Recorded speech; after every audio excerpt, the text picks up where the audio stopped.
Pleasant good afternoon, good morning, good afternoon, good evening, wherever you are. Welcome to the Monday's episode of Speaking Out, Exposing Corruption Incompetence. Today, Monday, the 22nd day of January 2024. Hope you guys had a wonderful weekend and that you're looking forward to a productive week. Here we are once again to bring you another program to share information, to share some knowledge and teaching with you. So welcome one and all. And as we would normally implore you, share the live, let people know that we are on. We were not here on Wednesday because I had some traveling engagements. And again, I have to rebuke some of my students. I put up the notice to advise you that there would be no program last Wednesday, but people were still saying that they were signed in and they were still looking forward. And that is because you have not subscribed. If you subscribe to the YouTube channel or you follow the page on Facebook, you will get these notifications. So this is a mild rebuke and encouragement to all of you to go to the Facebook page, like the page, go to YouTube and follow the page, and you are going to get the notifications when we are unable to be on the program. And whenever we upload any video, you're going to get that notification that the new video has been uploaded, and you can then look at it at your own leisure. So welcome one and all. Welcome. This is the day that the Lord has made. Let's rejoice and be glad in it. Let's give praise and thanks to the Almighty for allowing us to see this new day. All praise and thanks to Him who allowed us to be here and to be a part of this program. Share the live. We have so much to tell you this morning. We hadn't any program on Wednesday, so things pile up. So we have a lot to tell you about. We have a lot to tell you. So saddle up. A lot of students were in the schoolyard from very early when we scheduled the program around 8 o'clock this morning. Those are the ones on YouTube. And when we went live on Facebook a few minutes ago, the students poured in. We have hundreds and hundreds of students on Facebook and YouTube at the moment. I know it's going to get into the thousands as is customary. So let's go. Let's share the live. Let's let people know that we are ready. My colleague, Mr. Conway, is already in the studio, ready and ready to go. And we're going to give you it. We're going to tell you as it is. We're not holding back. We are not holding back. We got to give the amphibians time to join too. So they will come on. And I noticed in recent weeks, they have not been coming on the live, but on the YouTube, they would make comments, also other crazy comments they make. So we're not bothered with them. They cannot take the truth. The truth bothers them. So when we come and we tell you the truthful information, they are annoyed. And I said this, and we have said this before, they can challenge anything that we have said. If they believe that anything that we have said is not true, let them challenge it. Let them put forward what the truth is.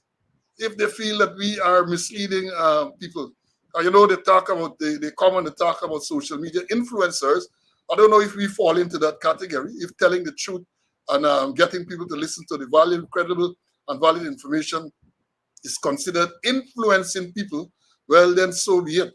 We will continue to come. We'll continue to bring the information that they do not want you to get. So we're going to go into the roll call, following which we're going to go straight into the program. And if we start with the roll call this morning, as I've said, give praise and thanks to being in the land of the living. We have to give praise and thanks to being in the land of the living. Many persons have not been this fortunate. And we're going to give those announcements in a short while. But let me do the roll call first. The first person to be in class this morning is our friend from Melanie. He is Francis Keith. Congratulations for being here very early. At 8:05, he came into the class this morning. Then we had Joan in class. Next, followed by Anton.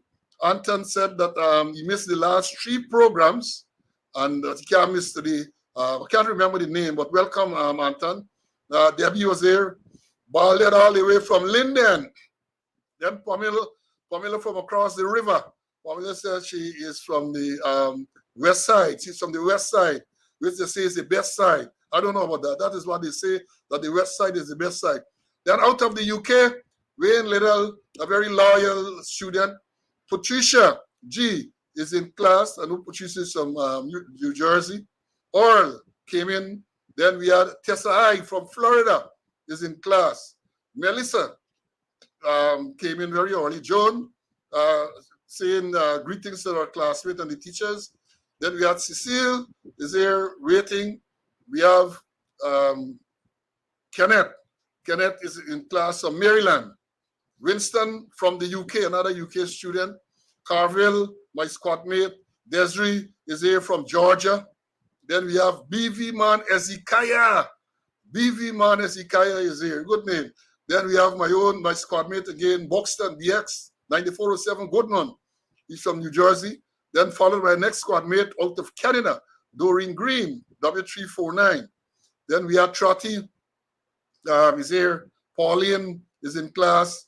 Karen. And note, you have Pauline McPherson, followed by Karen McPherson. What a coincidence.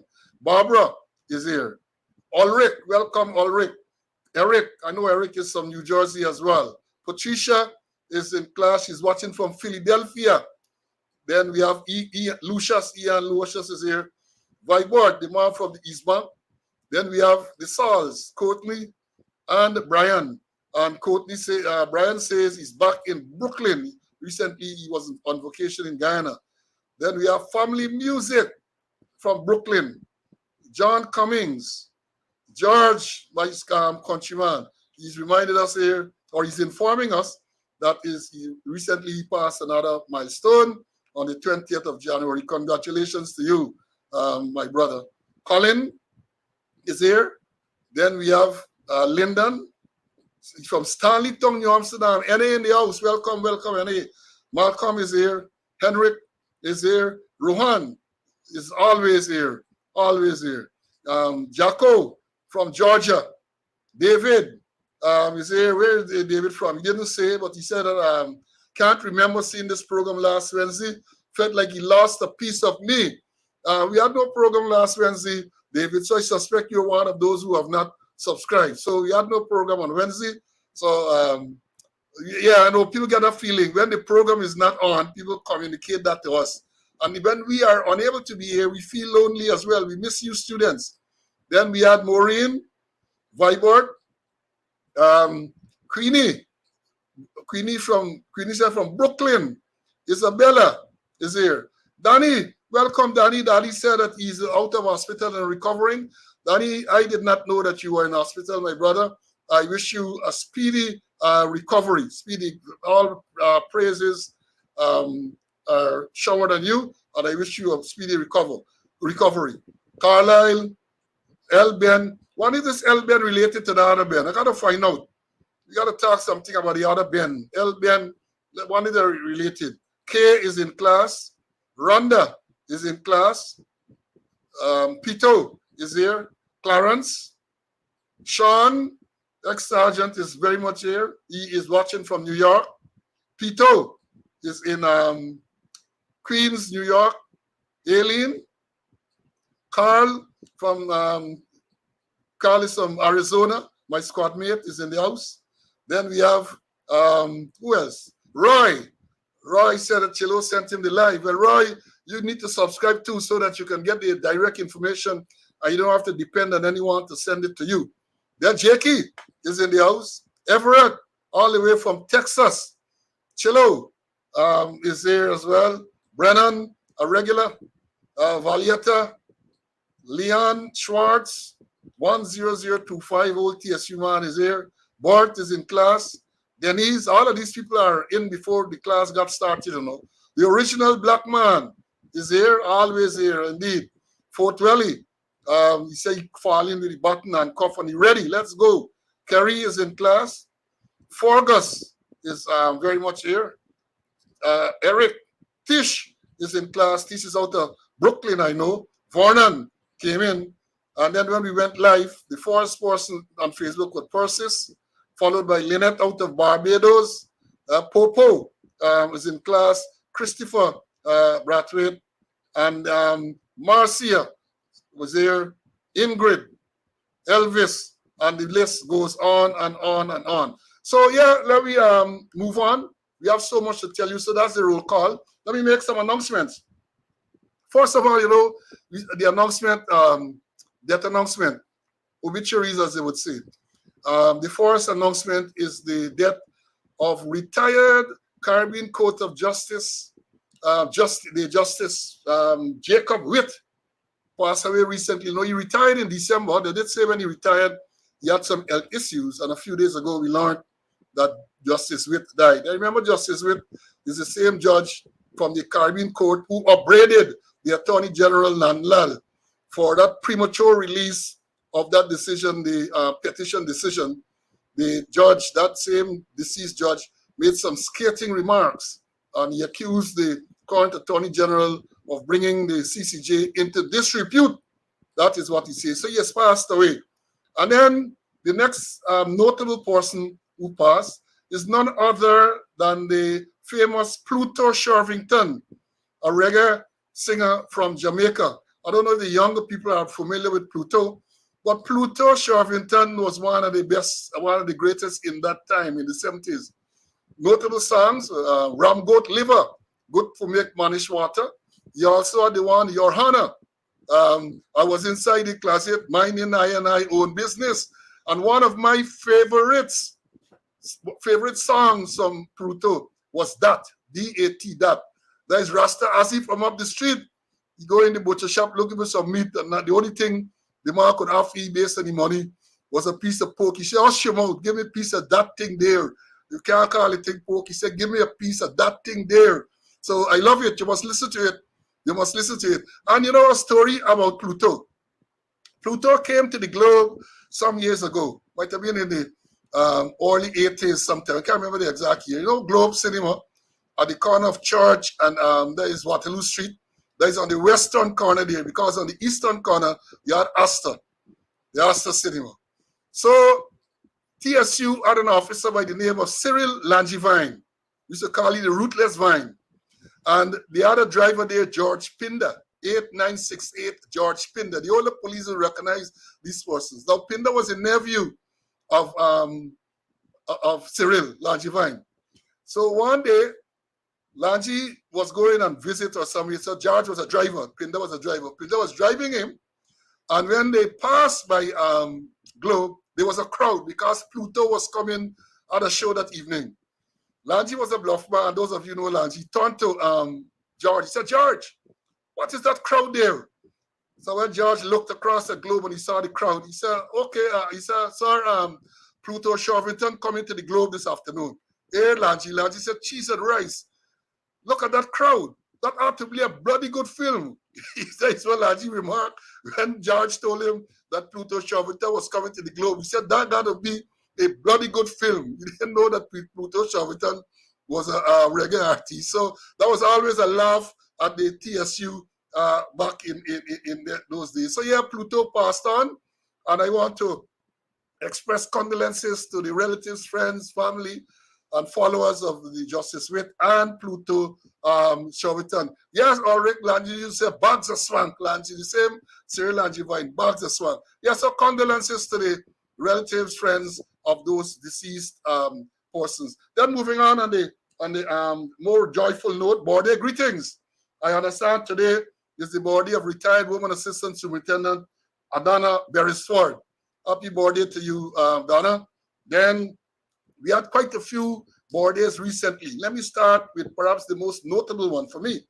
Retired Deputy Commissioner Aral Martin celebrated a birthday recently at either 97 or 98. I'm not sure which. Someone told me 98, someone said 97. Whatever it is, Aral is Uncle Aral, as I would call him. Just celebrated, I think it would have been on Friday, his 97th or 98th birth anniversary. And therefore, Uncle Aral, I'm sorry I could not have been there, but we spoke, and all the best to you. And we look forward to, I see the next landmark would be the century, and then you're going to move on from there. And then we had also a very good friend of mine celebrated a birthday on Friday, retired Chief Fire Officer Marlon Gentle. We had a few beers on it.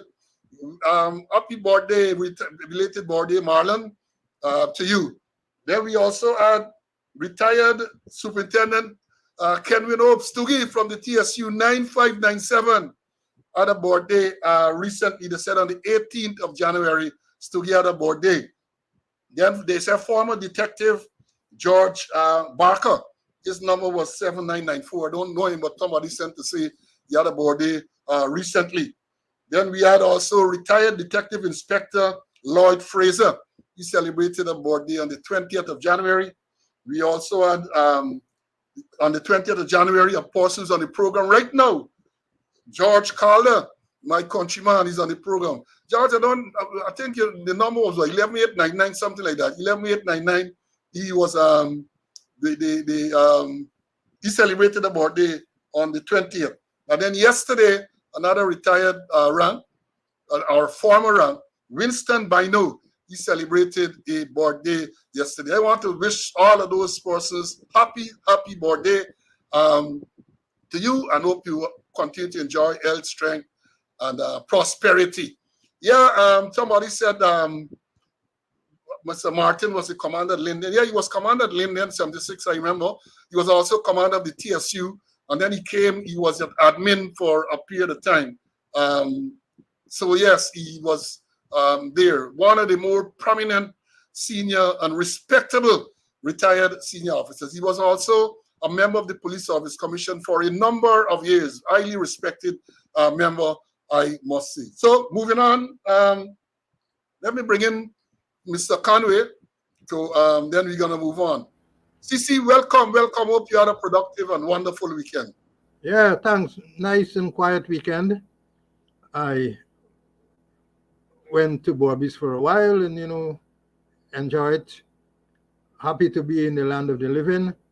And on that, I want to express on your behalf condolences to our friend, our brother, our former senior officer, Ivla Whitaker. I think his sister died a couple of days ago.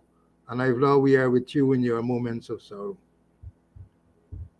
Yes, Ivor did advise us, and Ivor, forgive me for not mentioning it earlier, but condolences to you, my brother, and just stay strong. He said that his eldest sister passed away recently. Let me move on and to say to you, I see Ulrich and Aileen and all of those, Jakey and all of those cricket fans. West Indies had a match recently against Australia, sorry. 2.5 days. I told him, Chapo birthday is today. Orvin Chapman, he's celebrating a birthday today. I forgot that. I saw him and I told him, I said, I know he's a cricket fan. I said, but it's a 3-day test match. And indeed, it ended in 3 days. You got to be realistic, You have to be realistic. It ended in 3 days. The Guyanese are over the moon because the player, Shamar Joseph, took first ball in test cricket. He took a wicket, and a good wicket to Steve Smith. And then he ended with 5 for 94. He also made the second highest score in the first innings, 30-odd runs. So that was one bright spot in that dismal performance by the West Indies. Then we had the under-19. They are campaigning in South Africa at the moment. They went down to South Africa in their first match. I think the second match is on Wednesday, I think, against Scotland. And then, of course, we have other matches very soon. I think it's on Wednesday too. India and will mold up in a match with a plane. I think it's England. So that we have a lot. Us cricket fans have a lot to look forward to. And let me hear Barakara Star Commissioner Cole. Yeah, so many articles, about Joseph, and it's good. It is good. And let me remind my squad mates, Course 74, that we have our 50th anniversary coming up. And in communication with some of the other members, I think they're planning or thinking about us getting together sometime during the summer. It's not easy to get together during the winter, but they're saying during the summer, perhaps we get together somewhere in New York. And for those in Guyana, maybe we get together somewhere in Guyana. And to remind you, some of us, the badge was so large that they took in some on the 15th of February, 1974, and the others came in on the 4th of March, 1974. But there's one squad, Squad 74. There's 250 something of us in the college at the same time. And then I have a note from the member, from Charlie. He's trying to get a reunion of course 106. And course 106, he told me, starts from 10916 Adams to 10950 Tyndall. And he's asking for all those persons to get into contact with Adi, 10918 Adams, old finance man. He's now there at the police, ex-police association in Brooklyn. I mean, he frequents there because I think he's an executive member on that. And he said you can get him on telephone number. His WhatsApp telephone number is 347-463-5371. That is 347-463-5371, or you can get him on Facebook Messenger. So he's asking for his squad mates, that's from 10916 to 10950, to make contact with him so that they can plan a reunion. These things are good, you know. In my case, in our case, we spent 6 months, exactly 6 months, for those of us who joined on the 1st of March. For those who joined on the 15th of February, they spent 6 months and 2 weeks in training school together. So that we established a kind of a camaraderie. And for many of us, that has been maintained through the years. And now that we're going to reach 50 years, I think it is good that we get together and reminisce and give praise and thanks to the Almighty for seeing us children. So that is for the announcements. Well, I indicated to you earlier that there was no program on Wednesday. The reason why I traveled because I had to be in court on Friday, and that is with the Karimbash lawsuit against me. I was cross-examined by his lawyer. And again, I say, you know, I'm not at liberty. I don't think the matter is not completed. So I'm not at liberty to go into all the details, but trust me, students, you're going to get all the details in due time. So what has happened following the cross-examination? Mr. Conway gave evidence as well. And following the cross-examination, the judge ordered the parties to submit written submissions by the 16th of February. And thereafter, she's going to indicate a date for the ruling. So as I've said, I have no fear. You do nothing, you fear nothing. You do nothing. Karimba sued me for defamation of character. He claimed that statements I made about him were defamatory. Well, I was advised that you can't defame somebody by speaking the truth. And I've always said that I've been speaking the truth. I'm not, as I said, I cannot go into the details now because the matter is still engaging the attention of the court, even though the trial is completed. The matter in itself, the entire matter, has not been completed, and therefore it will be inappropriate for me to comment on what actually transpired in court. But I will at the appropriate time. And then another matter I want to bring to your attention. You know, we said last week, and we said it before, that when people are dragged before the court on trumped-up charges, the police corporate propaganda unit, as I call them, and other sections of social media splash it all over the place. Splash it all over. This man, this police arrested and charged and all of that.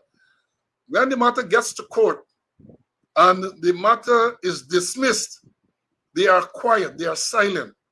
So on last Friday, a matter was dismissed against some former ranks and police ranks who were charged again a trumped-up charge. This time, Marceline Washington again, I think this is the third successful matter she has had. Marceline Washington, Lorraine Saul, and Roxanne Griffith. The matter was dismissed last Friday in the magistrate court. Again, I think no case submission, matter dismissed. Here, not a peep from the police corporate propaganda unit, nor from the other sections of the social and other media. And that is a travesty, you know. That we are confident that all of these matters will go the same way because there's no case. I understand that in this case, they were charged for the same meals thing where they said they accused of providing meals or submitting accounts of providing meals, and no meals were provided. So based on that, they were charged with some conspiracy. my understanding is that during the course of the trial, all the witnesses that the prosecution called gave evidence to support the fact that meals were prepared and served. And the lead investigator, Krishnanath Ramana, he was at Soku, and all the cases, he's a complainant or the informant in all of these cases. When he was questioned about vouchers which were signed, because they're saying that vouchers for these payments were signed by Brutus, who is at admin, and the permanent secretary. And they say that the lead investigator said on the oath in the court that those persons signed blindly. He said that they signed blindly, and therefore that is why these ranks were charged. So congratulations to them on having those cases dismissed. I don't know how many other charges they have, because the whole set of charges they brought against different people. But as I said, I know that all of those cases will go the same way because they don't have any proper evidence. They never had any evidence. The matters weren't properly investigated. They were all politically motivated.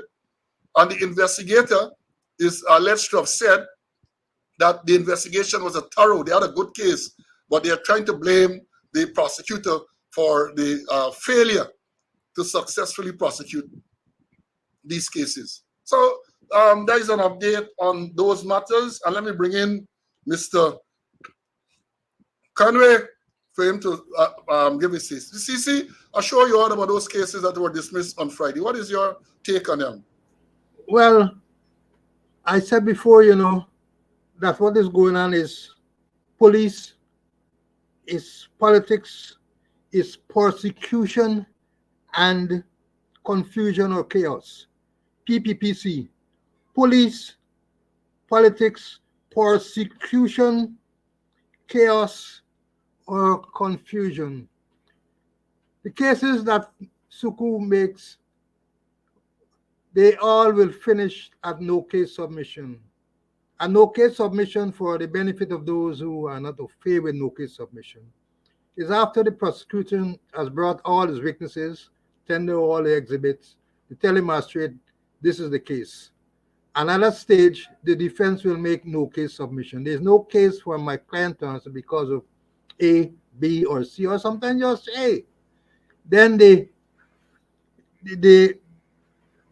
after the defense make no case submission, the prosecution will respond. And at the end of it, the magistrate will decide one way or the other. If the magistrate agrees with the no case submission, the case ends there. If the magistrate disagrees with the no case submission, the magistrate will the magistrate will tell the defendant or the accused that the prima facie case has been made out against him, and that the person has options. Yes, the magistrate has to administer what we call the statutory caution. You can stand there and remain silent. You can go in the witness box and give evidence upon oath where you will submit to cross-examination or re-examination if possible. And you can call witnesses to testify on your own behalf. And also you can give evidence without taking the oath. Well, if the defendant is to give evidence, he gets to give evidence first, followed by his witnesses. And then at the end of it, the magistrate will ask their defense to address. They say why they say the case should go along the drain, and then the prosecution will respond saying why the person must be convicted. And at the end of it, the magistrate will rule. But all of the Suku cases have finished. They're finishing at no case submission because they man get no case. And the only one I know that went further than that is when they charged Nanlal for thieving law books. And his team made no case submission. The magistrate overruled the no case submission and called for a defense. And Nanlal and his team challenged it. They went to the appeal court to nullify the decision of the magistrate, and the court ruled in the favor of the prosecution. Well, lo and behold, the government changed, and the politically inclined office of the DPP null processing. So all them cases they got, they would finish at no case submission because, and I'm saying again, it is PPPC, police, politics, persecution and confusion or chaos. Let me repeat: police, politics, persecution, chaos, or confusion. That is what's going on with Suku case. Suku is an oppressive arm of the state. Well said, my brother. Well said. I just wanted to expand on something you said about the statutory, when the magistrate going to give the statutory caution, tell you can remain silent. But now we say this: the fact that a defendant chooses to remain silent cannot be taken into consideration in determining guilt. So the magistrate will never, you can't say that, all right, as you got an opportunity to speak and you chose to remain silent, then you must be guilty. No, no, no. You have a constitutional right to remain silent. So understand that. And as Mr. Conway said, if you choose to, you can choose to make a statement from the doc. In which case, if you chose to make a statement without swearing, you make a statement and nobody can ask you anything. You can also give a sworn statement. And if you give a sworn statement, then you are subjected to cross-examination. That is why, in many cases, the defendant either remain silent or make a statement. They're not going to give a sworn statement, because you get a sworn statement, you open yourself to blows from the prosecutor. So that is part of the teaching that we are giving you this morning. Now, the next subject that I have to deal with here relates to protocol. You know, we commented some time ago with the national protocol, because we saw cases where persons who were deceased persons who were awarded national medals at the funeral service, the established protocol wasn't observed. That is to say, the senior NCO from the GDF with a cushion, with a medal during the service. That's the normal thing. They would be there and stand in the service during a period of time with the medal that the person, or medals that the person received, on a cushion. A very solemn and well accepted practice. But we noted when certain persons died, I made a comment about retired Assistant Commissioner Brian Joseph. There was no such protocol. We were glad to report that when the cricketer Clive Butts died, that protocol was observed. So, but then last week a day, thinking about it, I mean Thursday, I went into the Guyana Water Incorporated place there on Vicinian Road to look after some business. And when I got in there, first of all, let me say there aren't many people inside, but the treatment was outstanding, courteous treatment. I can't fault them with the treatment. But then I looked up. I don't think they even know. I looked up and I saw the photographs of the president, prime minister, the minister, the responsible minister, and those folks. Now let me show you what I saw. Let me show you, and then I'm going to comment on it. This is the picture that I saw. And if you can see there, the president, the prime minister, this is the Minister Cole. This is the junior minister there. And this is Sheikh Bash. I think he is the general manager, whatever his designated is, of Guyana Water Incorporated. Now, it attracted my attention immediately because I see it is wrong. The protocol is wrong. So I communicated with some people, and then they told me that that is what is happening in all of the ministries. That is to say, the photograph of the prime minister is mounted to the left of the president. That is not correct. The photograph from the prime minister is always mounted to the right of the president. And they showed me, let me see your next photograph here. It's a little faded. Same thing here. President, prime minister, and some other minister down at the end. Folks, that is wrong. That is wrong. Once photographs are mounted, I talk about these things. Yeah, Vic Prasad never missed those ceremonies and all of that. And I would hope that the protocol man there, if it's Francis or whoever it is, will address this issue. The prime minister should always be his seniority. Prime minister to the right, and then the minister should be to the left, and then the other underlings down the line. But to have it, I understand, in almost all of the ministry, which tells me that that is the policy, but it is wrong. I am not saying this to say that perhaps Mark Phillips is in the correct position. Perhaps I should put it somewhere down at the bottom. because he's a man who lied in an affidavit. So if you can lie in an affidavit, perhaps he should not even be up there. But once the picture is mounted, the prime minister should be to the right of the president. That is the seniority. And then the minister should be on the left. And let me tell you, somebody talk about protocol, and I did some research, and I was lucky to go into my library or my area there, and I found what they call the table of precedence. The table of precedence, and I'm giving them the reference. I have it here. The table of precedence published in the official gazette of the 12th of October, 1985. And they say, table of precedent for Guyana, as approved by the cabinet. Going through the table of precedent, I recognize perhaps it needs updating. But as it currently stands, this is the order. Let me tell you, the president, number one. Number two, the prime minister. Number three, the deputy leader of the political party in office. Number four, the chancellor. Number five, the speaker. Number six is still at number six. Then you get the vice president at number six. Then at number seven is the deputy prime ministers. Then at number eight is former president. So you see, if you want to talk about this man, the former president, Barra Jagdeo, he is, if you want to use his designation as a vice president, he's number six in the order of precedence. If you want to use his designation as a former president, then he's number 8. If you want to use his designation as a former prime minister, because he was for a few hours or something like that, then he is number 10. And if you want to use his designation as a member of the central executive of the political party in office, then he's number 16. Folks, these things are important. We spoke about it about flags. We spoke about it now. I'm talking about it now in terms of mounted photographs. These things are significant.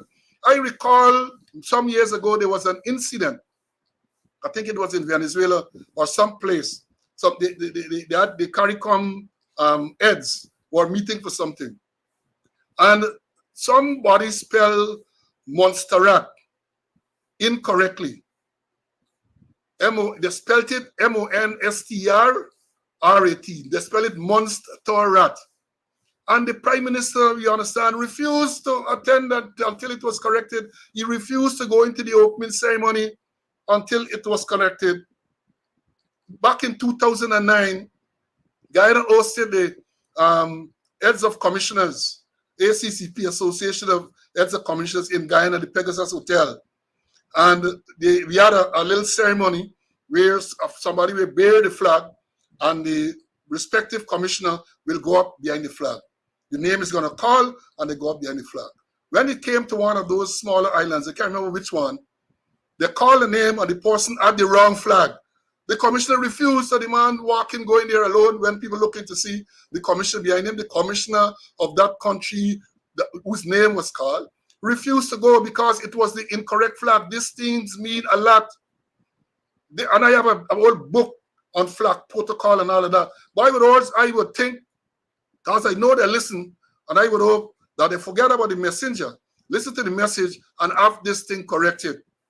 The prime minister, as the second most senior person, should always be to the right of the, once the president is mounted, is the prime minister to the right of the president. And then you have the order of protocol depending on the other pictures, because you might very well have for an office where, for whatever reason, the president photograph is not mounted, you have other photograph. Seniority is very, very important.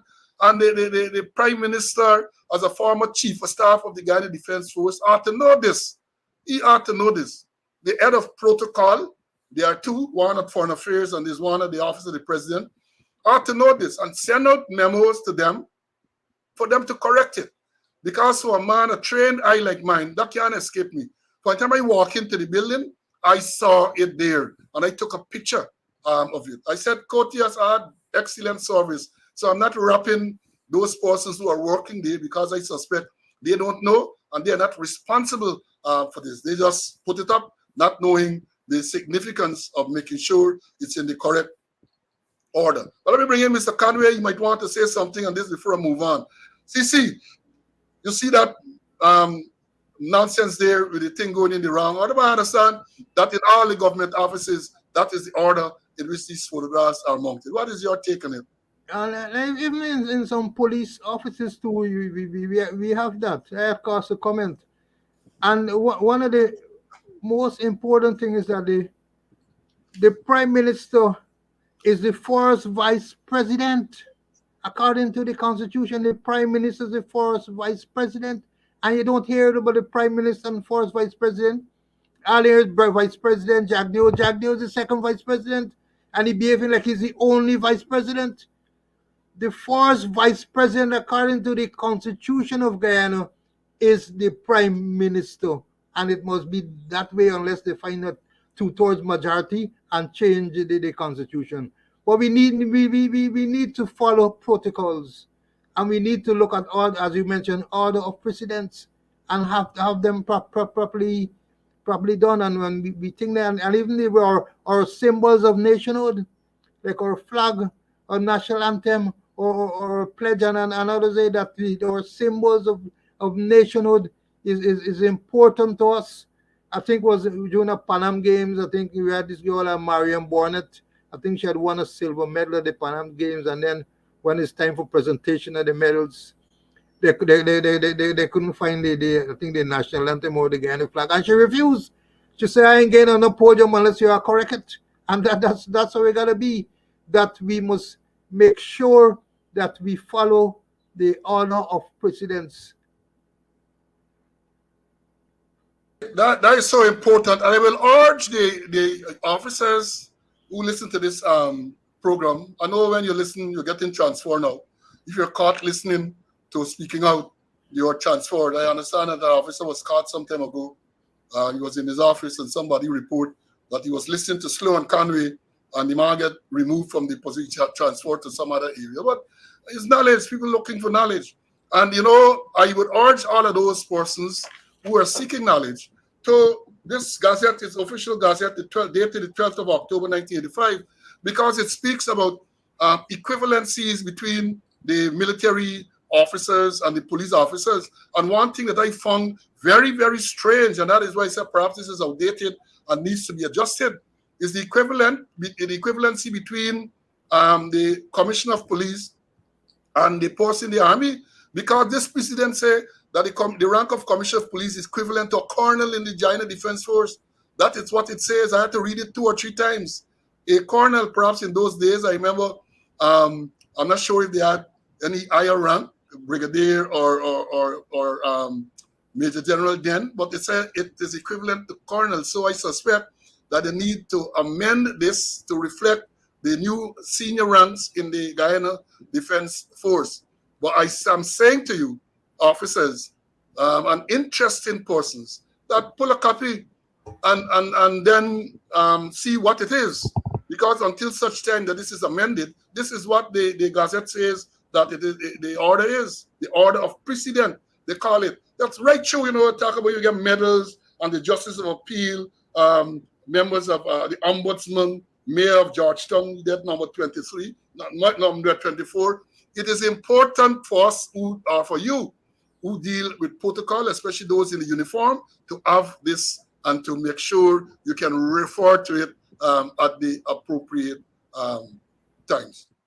Now, moving on, let me tell you the next issue that I have here for us to discuss is a statement by the Attorney General Anil Nandlal, SC MP. He was talking about unacceptable. The headline says here from Newsroom, one of the arm of the PPP. They say unacceptable that police rank still using unwritten statements. Nandlal, I agree.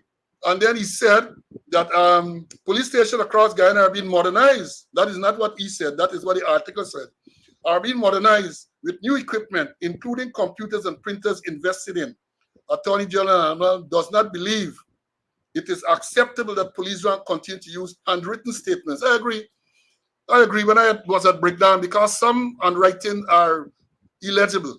You can't make it out. When I was commander at Breakdown, I instructed the detective, Silal Prasad then, that a particular rank must not, so he must not submit any handwritten report to me from that rank. The man wrote good reports, yeah, but it took long. You have to take your time to go through. The handwriting was terrible. It was terrible. And to see that all of these things are talking about modernization and people still sitting down and writing statement for them to go to court, and then you're getting problem to read. If you're a commander, when they come to you, it's problem. But you know, the commanders now, I suspect, are not going to have that issue because they don't read these things. But in my days, when I sat there to read through all of these statements in the report, and you get a few statements, unwritten statements that are difficult to understand, it makes life very, very stressful. So yeah, I agree. And then he goes on to say, this is 2024. And when we speak about transformation and transforming this country, we are not speaking the words only. In this transforming country, we can't have handwritten statements anymore, Nandalal said on Wednesday, this last Wednesday. But then he went on to say an interesting thing. He says, they say, the quote, according to Nandalal, the government has been providing adequate equipment to the Guyana Police Force, and it is willing to provide more as requested. That is what he said. Government has been providing adequate equipment to the Guyana Police Force, and the government is willing to provide more as requested. Now, if you're providing adequate equipment and resources to the police force, how come they're still taking donations of motor car, donation of motorcycles, donation of computer, donation of firearms? How come? If you're providing adequate, it is obvious to me that what you're providing is not adequate. So come and you swing and you talk all kind of thing. The evidence is there to contradict what you're saying, Mr. Attorney General.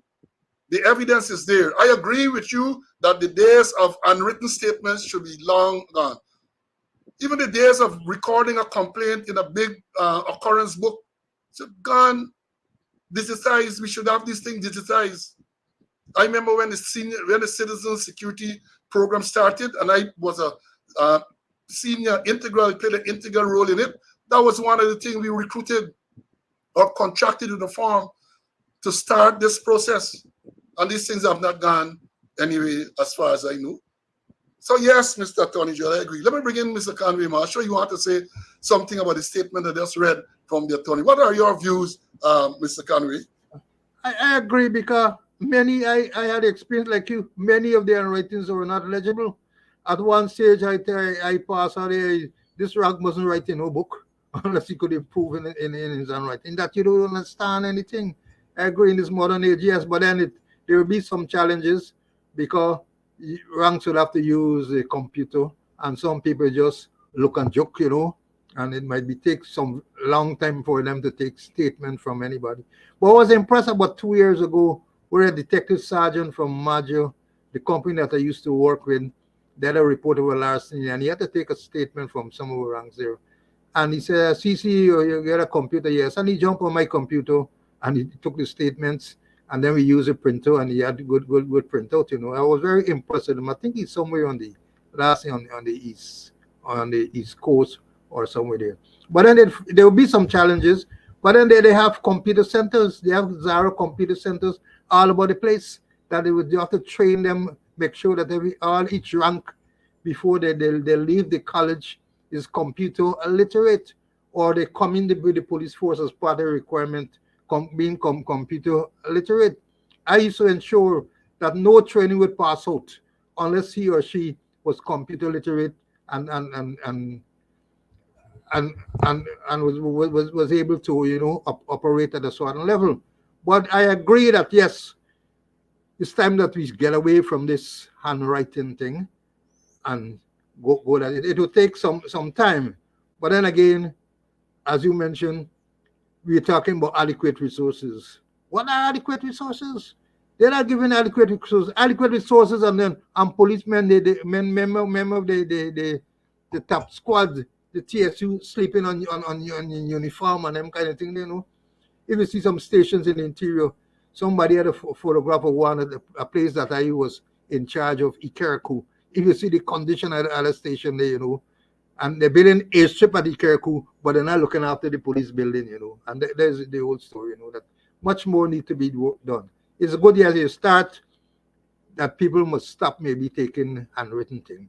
But then there are challenges, and then it won't happen overnight. But if they work towards it, it's going to bear fruit. And then again, too, and not only then, you got to look at way up to the court situation where the magistrate have to be sit down and writing and all kind of thing, So it calls for a lot of work to be done. Yes, CC, I was about to mention that because during our trial, I was shocked, really. I was shocked to see that in this day and age, the magistrate there sat in the bench and had to be taking down the evidence that was given. I thought that we had moved to the stage of having court stenographers and all. But the magistrate had to be writing every single word that the witness said, all the cross-examination and all that. So perhaps they will look at that as well. Because imagine you have 5, 6 witnesses all day. That is all day the magistrate actually writing. I was shocked because in 2018 or sometime around then, when I was the chairman of a commission of inquiry, the thing was recorded. I hadn't to record all the evidence that was given. It was recorded, and then they had people who were transcribed the recordings and provide it to the commission. So don't just look at the police statement, these flowery statements that are being made. Look at the thing more holistically. And let me say this, another statement attributed to the Attorney General. He spoke about, he says here, with the new lawsuit, this is again from where one of the, I think it would have been yesterday, with new lawsuit for wrongful detention, police force urged to respect citizens' human rights and freedoms. This is what they're saying, that the Attorney General spoke about this too. This is in Zoom again, I think. It says here that the Guyana Police Force, and by extension the state, has been slapped with 2 lawsuits related to wrongful detention since the year began. And Attorney General Anil Nandlal, in an invited comment on Friday, that's Friday gone, noted the cause for concern. He said that while each case will have to be addressed on its merits, the government is working with the police to ensure that these reports decrease, even as he noted previous occasions where the state was ordered to pay compensation by the courts. And then he's quoted there saying, I read in the newspapers that the Attorney General was sued in 2 proceedings, and I read that the cause of action relates to unlawful detention by the police. He goes on to say those proceedings were filed and sent to the press before they were served on me. I have not had the opportunity to look at them, and it will be difficult to express a view, Nandalal told Newsroom. Then he goes on further in the same article to say, we have a history of these types of allegations being made, and the state has been forced to pay on occasions when cases have been made out. Recently, Nandalal spoke of the needed reforms of the Guyana Police Force standing orders, something he thinks could help the situation that extends to abuse of power and the use of excessive force. He goes on to be quoted there as saying, principally, the objective is to modernize the standard operation procedure of the Guyana Police Force to take into account the modern realities of policing and emphasizing so human rights and freedoms are recognized. There needs to be a framework in place to enable a reduction of abuse of power on the part of the police. That is what Mr. Nandalal is quoted as saying. But let me say this before I bring in Mr. Conway. The solution is simple, you talk about standing operational procedures. There are standing orders currently that addresses these issues. Remember, Mr. Nandalal, the police force issued a release a few months ago when they were ordered by the Chief Justice to do so. And they said in the release that this training has been going on from time immemorial, but in light of the Chief Justice's order, they will intensify the training. And let me say this, you talk about the unlawful arrest, but the violation of people's rights doesn't start and end there. You have the man who sits in the commissioner's chair, what we refer to as the extended squatter, has been violating the rights of the ranks of the force. And let me give you a couple of examples, just in case you believe it's just words. You have the Sergeant Damien McLennan, Lance Corporal Christophe de Nabriga, Lance Corporal Thorsten Simon. Those persons were charged criminally in relation to this Quindan Bacchus murder. On the same day they appeared in court, the 5th of July 2022, the extended court dismissed them from the force. So there's a clear constitutional violation. There's no presumption of innocence. There's no right to be heard. There's no natural justice. They were dismissed. I didn't end there. 3 constables. One, if you remember, Smith, Shaquille Smith, Tariq McCalmon, and Donovan Walker were dismissed by this court. I think it's sometime last year. They are the ones in Borbies where an officer misplaced, according to the commander, his firearm. And the 3 constables were summarily dismissed. No process, no due process. Then this last year, you have a woman special constable, Kenisha Thomas, dismissed. No trial, just arbitrary. They tell you about Section 35(1) of the Police Act 1601. And I have said, an Attorney General, you would know that the courts have ruled repeatedly that you cannot use that to dismiss persons in that manner. Natural justice, they must be given a right to be heard. And he's not doing that. And I say it will continue. Because more than that, when people commit these egregious acts, they are not disciplined. Christian Dat Ramana arrested Tamika Clark, the lawyer, for advising her client that he should remain silent. What happened? Nothing happened to him. He never faced any disciplinary charge. The state was ordered to pay $700,000 in that, which I believe was a real pittance, a travesty, right? So those things will not deter persons. And unless and until the ranks are held accountable for these actions, nothing's going to happen. So you had the $18 million where the man arrested on a warrant, spent time in jail, I think 80 days or whatever, wasn't him. No, this is the one who was charged with breaking into larceny. Then you had another one with the warrant, spent time in jail. And what happened to those ranks? What is likely to happen? Nothing. Even if they say, well, OPR is going to be investigated, nothing comes out of it. So the ranks are operated with impunity, and that will continue. So Attorney General, is good to make these statements, but you, in your position, can ensure that something is done to address this issue. So you're saying that the state paying out on a few occasions, or every case that I know of, where persons are dismissed under those circumstances, whether you use 35(1) or whatever you use, all the people when they go to court have been successful. All of them have been successful, and us taxpayers have to pay. This is us, the taxpayers, have to pay. So it's good to be making these statements, but the statement on themselves don't mean nothing. And again, I say, don't look at the messenger. Look at the message. Let me bring in Mr. Conway to have his say on this issue. CC, I know you have a lot to say on this. Carry on. Yeah, the law enforcement has a rigorous standard, proof beyond any reasonable doubt. A person is presumed innocent until proven guilty. And there must be a wall that separates political decisions from law enforcement. And that wall has got to be sacrosanct.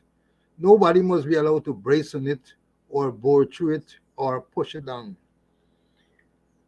And too many instances where persons have been charged or allegation made against them, they jump to the conclusion that the person is guilty.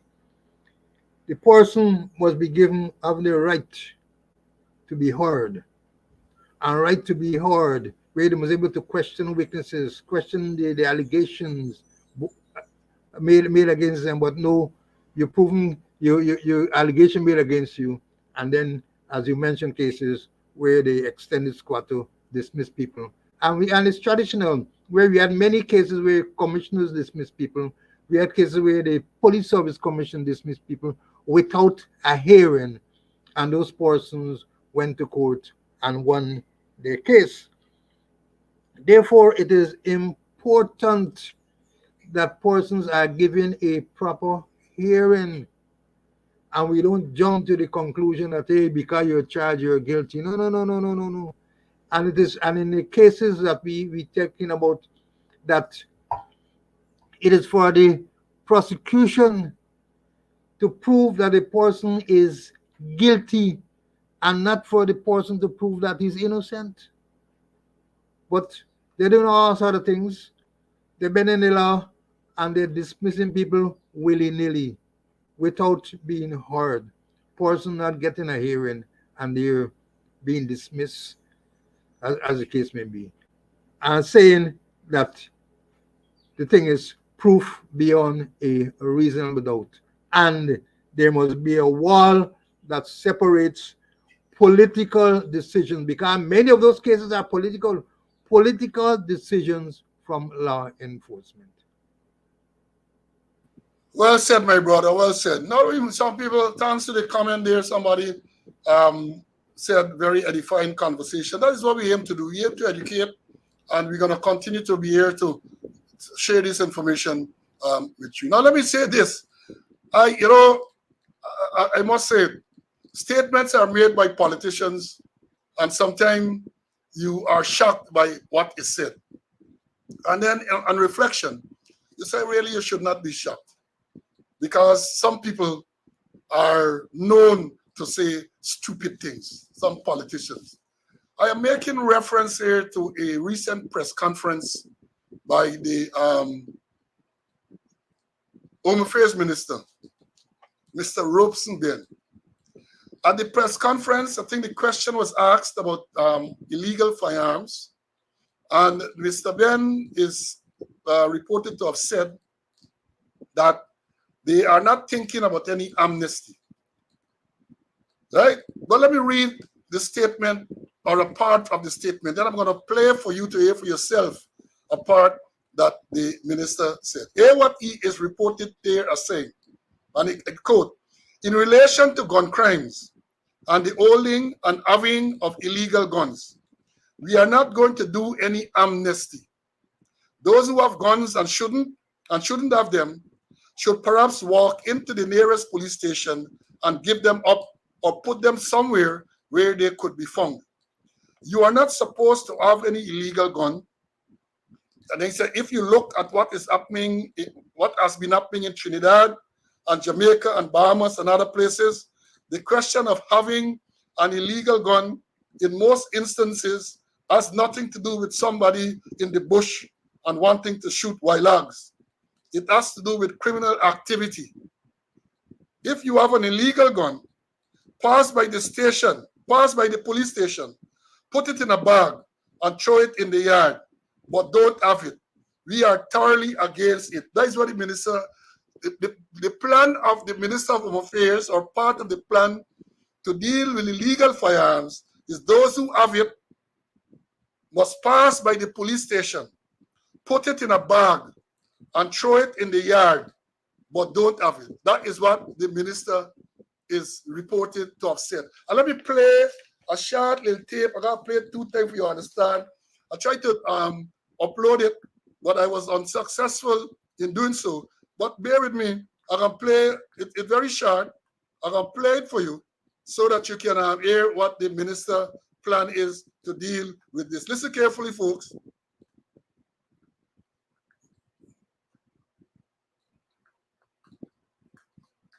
One moment, Elmo, one moment. Hold on. If you have an illegal gun, pass by the police station, put it in a bag and throw it in the yard. Let me repeat that. If you have an illegal gun, pass by the police station, put it in a bag and throw it in the yard. If you have an illegal gun, pass the police station, put it in a bag and throw it in the yard. That is what the minister said. And there is no, he said, you're not going to have an amnesty. But let me say this.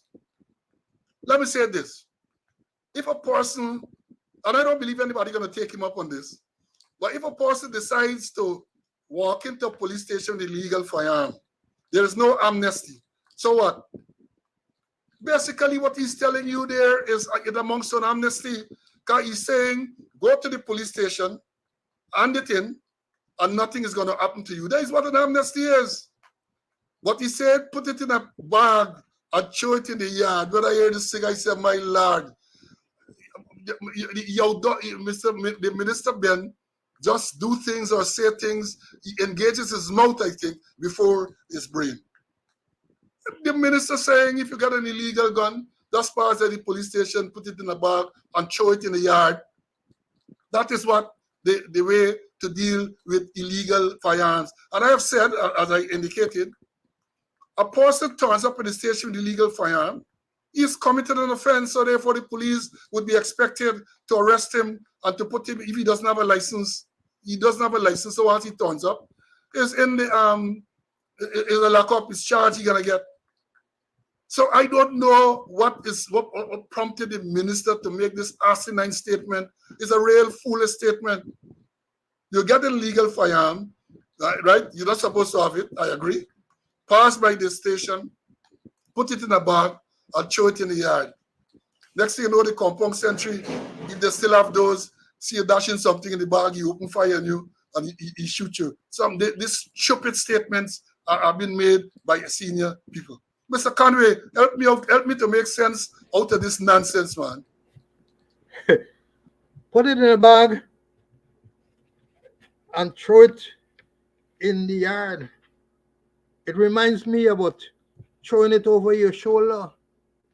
I remember Janet Jagan when they had the political issues and she was at State House.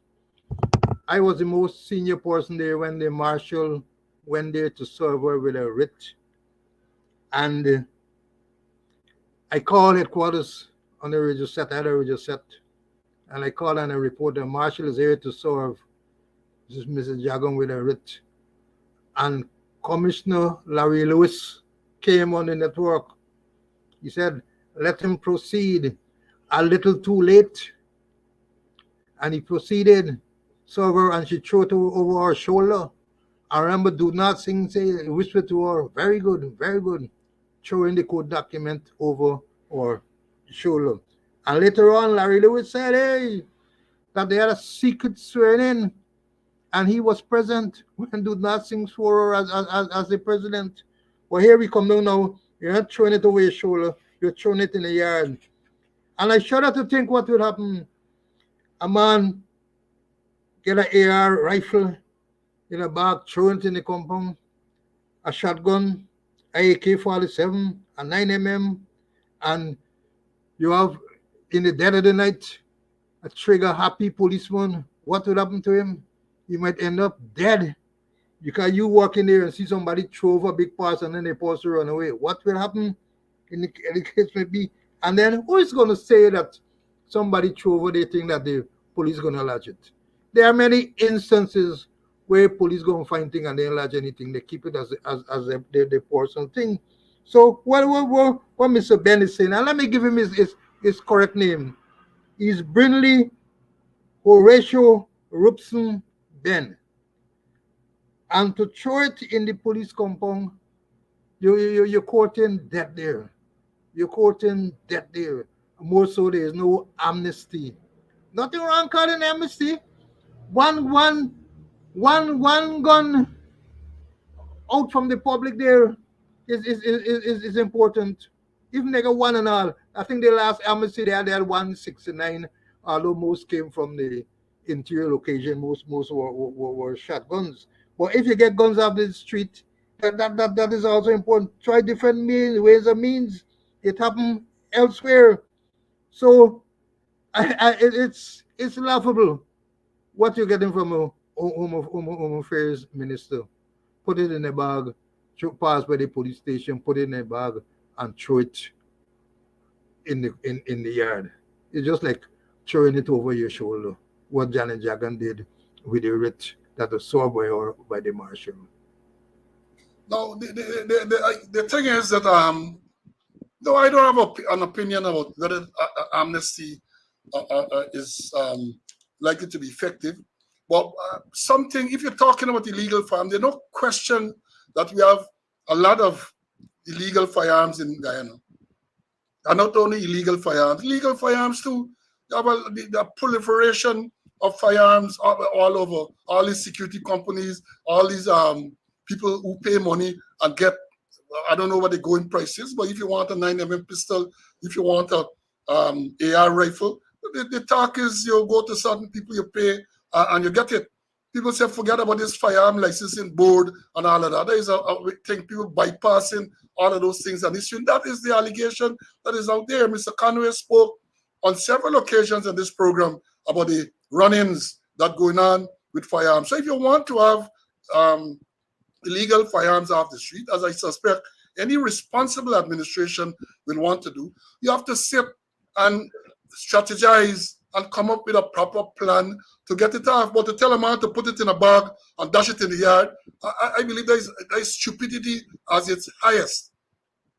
And coming from the man responsible for national security, home affairs, is really, really an outrageous statement. Even if a junkie on the street corner had said so, you'd realize that perhaps they say he's smoking something, some cheap weed, or some cow shit, as people say, the man smoking, or a combination of cheap weed and things. That's why you attribute it to the junkie. But this is coming from the Minister of Home Affairs as an official press conference where you have media personnel, all the heads of the department that he is in charge of, police, prison, fire, general registry, the PS, all these people are there, and this man is making a statement. Somebody should have been nearby and unchi in the rib, say, hey, pull back the thing, you can't make a statement like that. That sounds real stupid. So all of them who sat around him there and just stay quiet, they look just as stupid as the statement that the minister made. Yes, I say again, something should be done to remove illegal firearms from the hands of criminals. And let me say this to the minister. My experience has been, is not every person who has an illegal firearm is a criminal. The fact of having the firearm might be a crime, but they are not criminals in the sense that they have the firearm to commit crimes. A lot of people, this is my experience, they have firearm for protection. They might have gone through the process to apply and they were turned down. They didn't get contact or they don't have the resources to pay somebody to get the license, so they get something to protect themselves in case they are attacked. So to say that all those who have illegal firearms are criminals is not accurate, Minister. You need to do, or let the people do the research and advise you appropriately. A lot of people that I know, that has been my experience. I don't know them, but from the statistics that we have had, will tell you that a lot of people get it in case they have to defend themselves and their family and their business. They can do that, right? So let me move on to what time is, oh Lord, time running. Let me move on to another issue that I think that we need to address, Mr. Conway. I refer here to the murder suspect that is arrested in Suriname. Signed the news that the murder suspect, what the man is we, the man name is we. The police say, let me read quickly, and this is yesterday's Sabrook News. Police say that Shakwan Ali, known as Izwi, on Friday confessed to investigators at the Criminal Investigation Department at headquarters that he did shoot his girlfriend, Shanna Dover, back in 2021, but it was not intentional. For those of you who know, we had this matter in 2021 where this young lady from Linden was missing, and then eventually it was revealed that she was killed by this guy and he fled the scene. Her sister was involved as well, and then the sister took them to a part in the backyard where this shallow grave with the body inside was discovered. So a wanted bulletin was put out for this man, Shakwan Ali, known as Izwi, that since back in 2021, I think it was April, and he has been denied it. So he was recently arrested in Suriname, and the Suriname authorities advised the counterpart in Guyana that this man is in custody.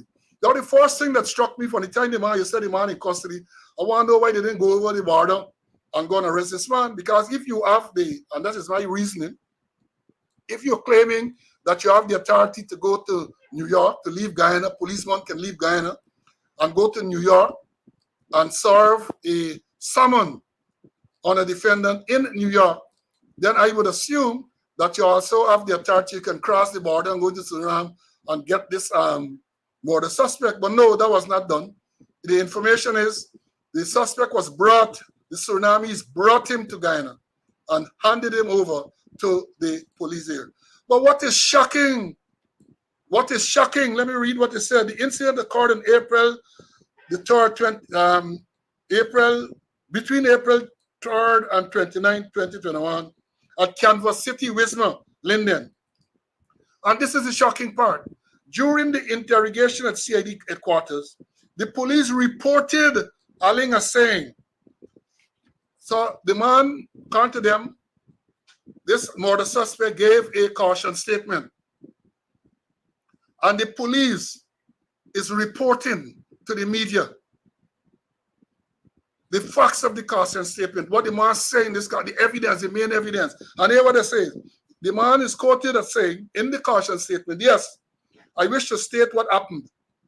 To say it wasn't an intentional act. It wasn't premeditated. Shanette made breakfast. I know it was in April, but I can't remember the date that morning. And we were in the living room. I sent our sister for the gun, a .38 special, because I wanted to clean it. Because I took Shanette the day before to practice the shoot at the back of Wizrock, because some bad boys in Linden wanted to rob me. While cleaning the gun, I pulled back the ammo, and I did spraying the gun with WD-40.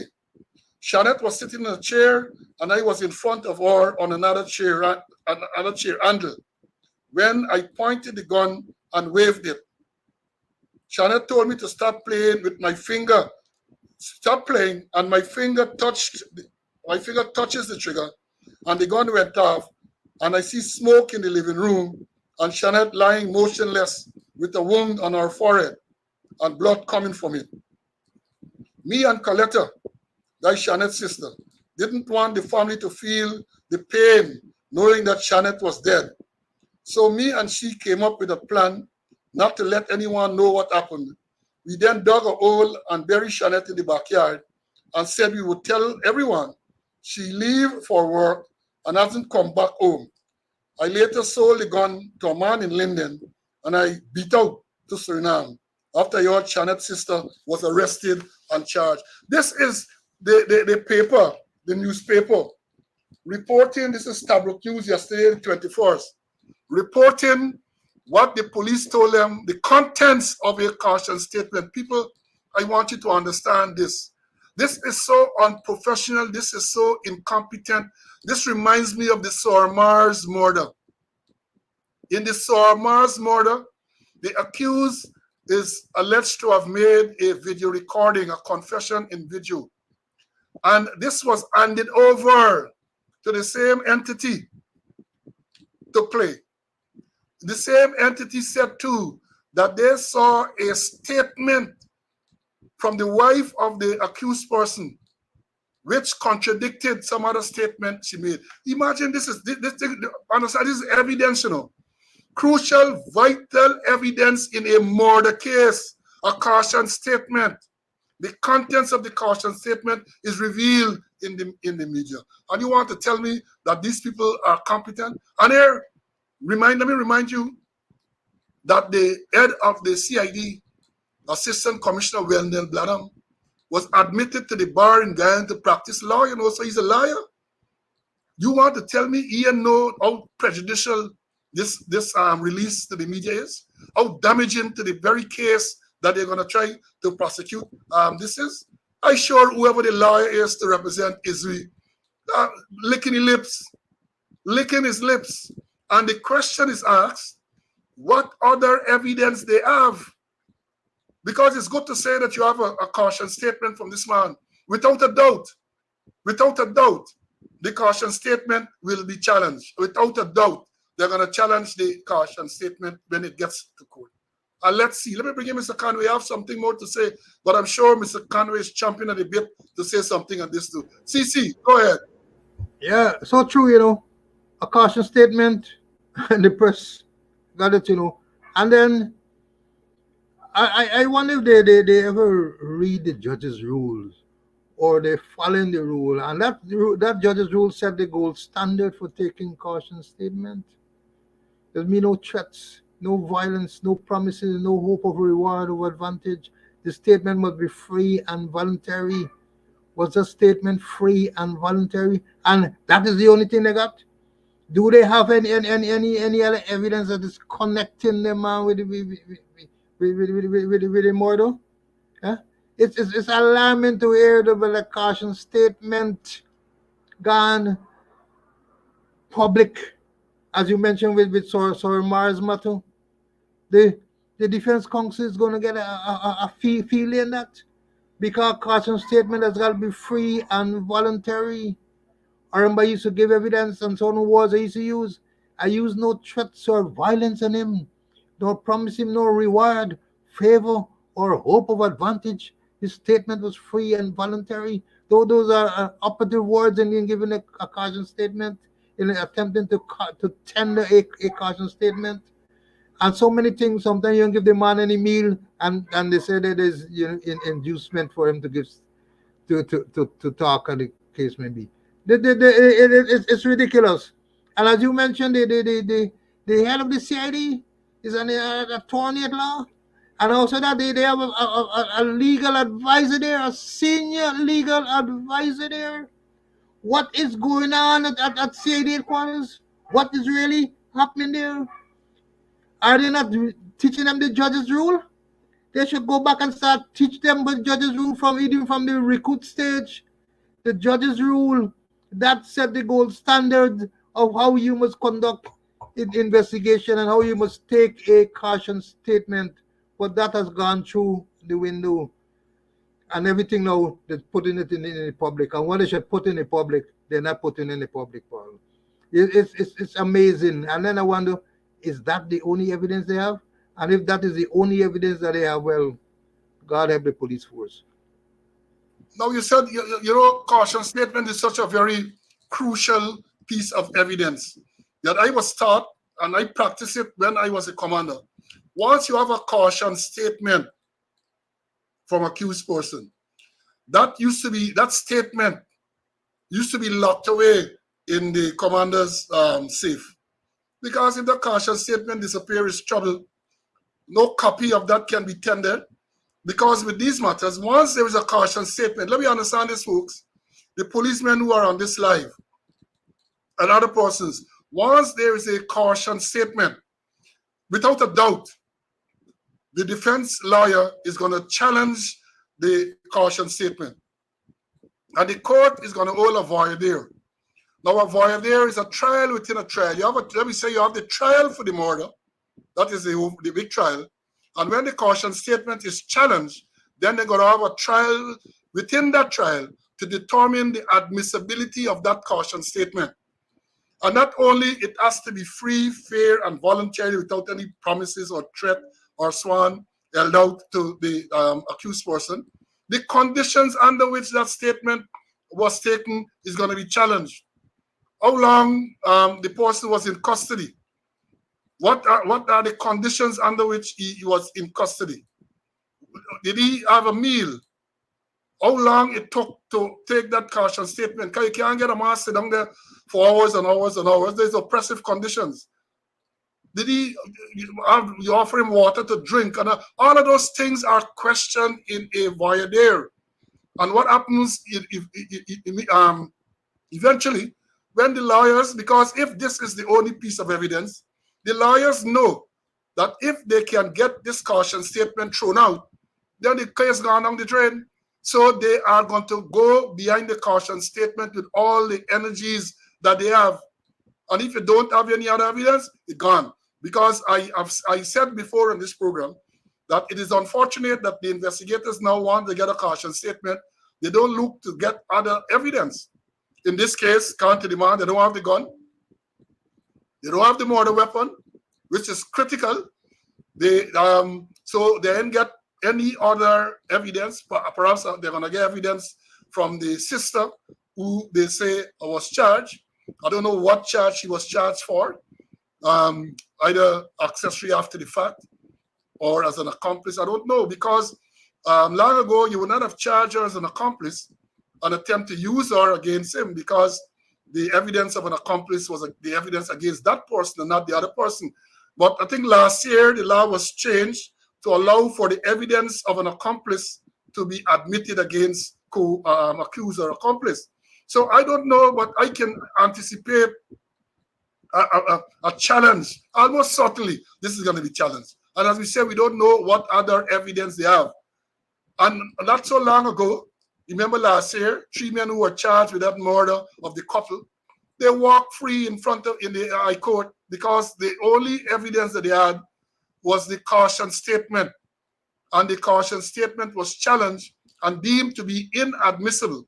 And the case dismissed. Remember, the Attorney General said that the state should appeal, even though he has no authority in such a matter. That is the DPP. But he did say that the thing would appeal.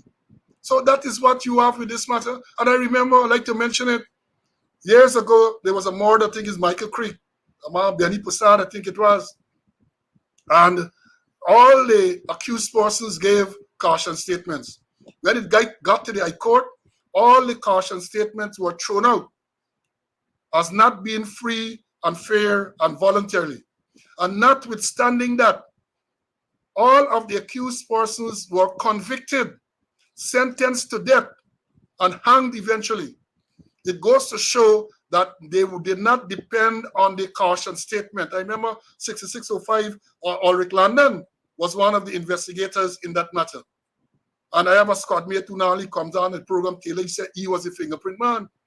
So they had supporting evidence. So even when the caution statements were thrown out, the people were still convicted and went through the process. They were convicted, sentenced to death, appeal all the way, and the convictions were affirmed and they were hanged. So I don't know what is happening now. And I'd like to mention that case to show that back in the day, the detectives were so thorough that they did not depend on a caution statement alone. It is dangerous, extremely dangerous, to depend on a caution statement alone in any offense, especially murder. Extremely dangerous. As we have seen, once it goes, that's it. Now let me see if CC want to say anything more on this. CC, do you want to? Not really. I think the only thing we say that, don't depend on the caution statement alone, have other connecting evidence. If the caution statement goes through the window, out goes your case. That's the only thing you have. Yeah, well, one of the students here, Conway, was saying, making a statement here. Some of the words used, my friend, some of the words used has caused me to be suspicious. Some of the words used, when the suspect is alleged to have said that he said it wasn't premeditated. The man said that is what the police reporting, that this man is in this caution statement said it wasn't premeditated. That is the word that they use. And remember, let me tell these police when you take a caution statement, when you are taking a caution statement, you have to write down the words as is uttered by the accused person. You can't change nothing. If you say, are you got to write it just like that. You can reduce it to standard English. Understand, people, when a caution statement is taken, you got a witness, somebody has to witness the caution statement. But when the caution statement is taken, whatever the person says, you have to write it down, as we said, just so. You can't ask no question. You can't seek no clarification.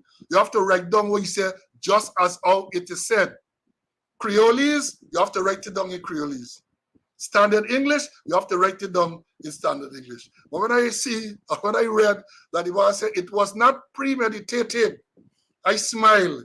Oh, them liars can get a filet. The lawyers will have a filet. CC, let me hear your comment on this, what I just said. It's so true, but then, I smiled too when I read, because the first two words are police words. I wish. Those are police words. I'm sure those words didn't come from them. I wish. I wish the thing. I just trouble, you know. So let me see somebody say.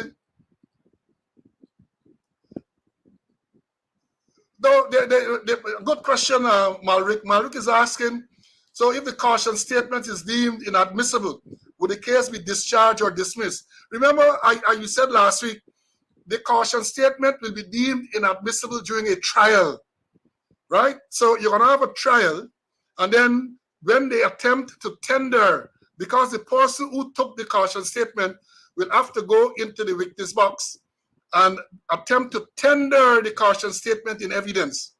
Now, when he attempts to tender that caution statement in evidence, the defense counsel is going to object to its tendering on the grounds that it was not free, fair, and voluntarily. Most likely, that is what normally standard thing.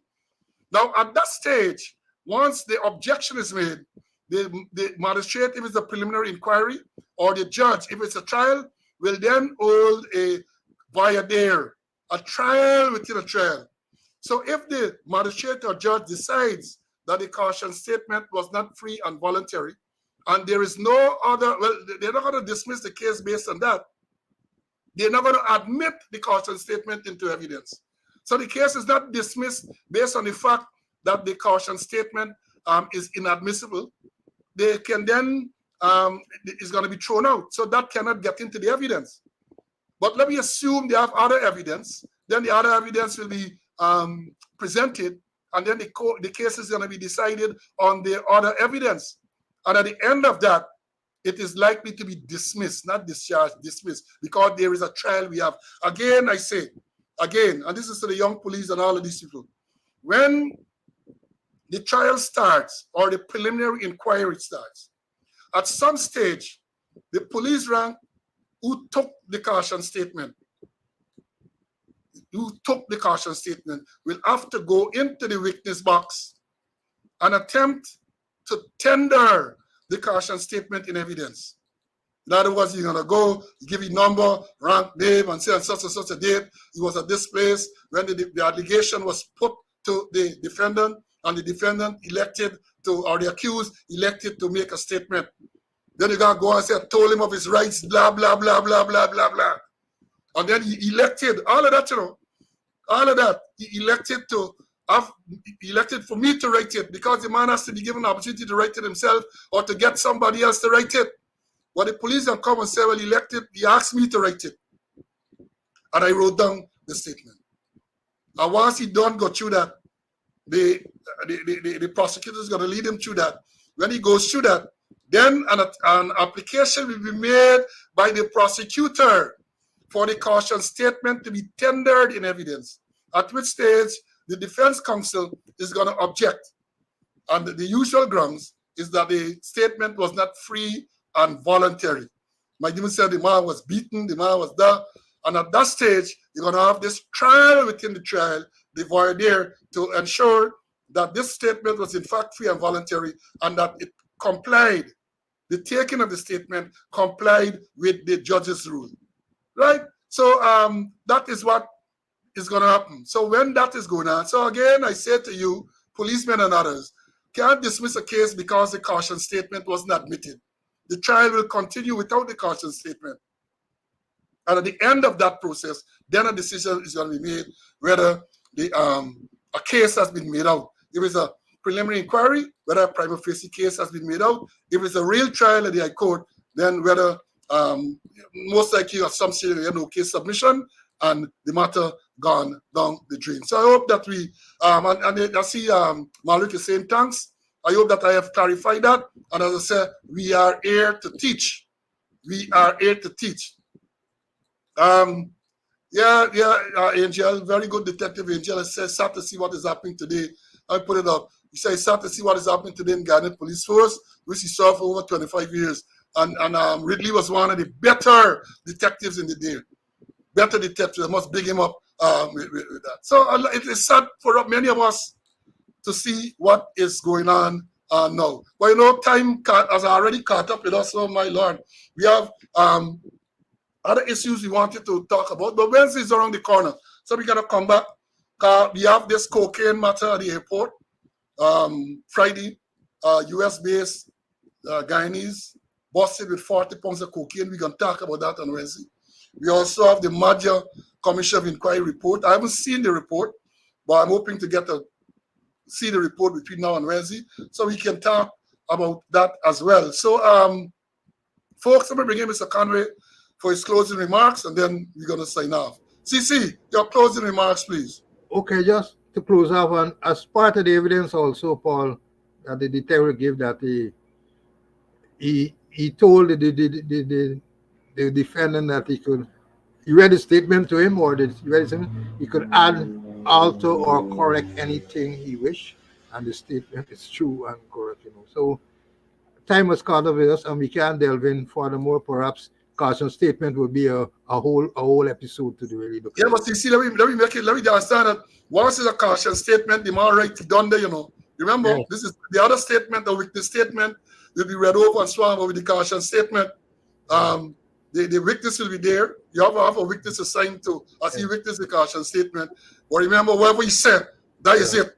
Yeah. Whatever he says, that's it. So you have to record exactly what he says. You can't ask him any question. You can't put anything to him. And that is how the statement goes. Yeah. So, yes, CC, thanks for your time, my brother. And 1 hour and 40 minutes already. Folks, as I've said, this time when we get into this discussion, I hope we have been very informative as usual. The comments suggest that people have benefited a lot from this program. Every place I go, that is what people are telling me. Man, they look forward so much to this program because we share so much information. Police ranks as well. Police ranks, they reach out and they say that the administration has something against them watching the program, especially if they are on duty. I say, well, you don't have to necessarily watch when you're on duty. You don't have to watch it live. This program almost immediately be finished here. It's going to be on YouTube. It's going to be on Facebook. You can watch in your own time. I'm going to do short clips. So, for example, the matter we related just with caution statement, we're going to do a short clip addressing that alone. So if you don't have the time to look at the whole program, 1 hour and 40 minutes, you can just look at the short clips, which I'm going to do perhaps tomorrow or even tonight if I get the time. So let's understand, we're going to continue to share information. I know people have been telling me, they've been reminding me that we have been promising for the longest while to address the Police Discipline Act. And I have it listed. I have not forgotten. And maybe Wednesday, we're going to deal with it in stages. Perhaps we talk about the investigation. Then we're going to talk about the trial. I promise that we're going to do it very, very soon, because I know there's a big issue in relation to that.